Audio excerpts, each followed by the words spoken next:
बहादुली गावचा रहिवासी आनंदराव यशवंत पाटील. माझं वय आता सध्या 60 आहे आणि आपल्या ग्रामीण भागामध्ये होळीचा सण मोठ्या प्रमाणात सादर केला जातो. लहान लहान मुलं आदल्या दिवशी शिनी वगैरे गोळा करतात. संध्याकाळी येरडाचं त्याच्यात झाड राहून पुरणपोळीचा नैवेद्य त्यात घालून होळी पेटवतात. त्याचा आनंद ते लुटतात आणि दुसऱ्या दिवशी सकाळी पहाटे 5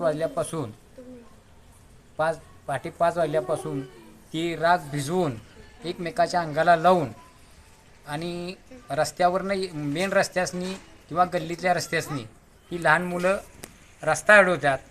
ज्याच्या पायात चप्पल असेल त्याच्याकडून ती काय तर म्हणजे पैसे 5-10 रुपये सुरू ते 5-10 रुपये वगैरे काय देतील ती त्यांच्याकडे घेतात. ज्याच्या पायात चप्पल नसेल त्याच्याकडून ती काय घेत नाहीत आणि ज्याच्याकडे चप्पल आहे पायात त्याच्याकडून ती अडवून घेतात.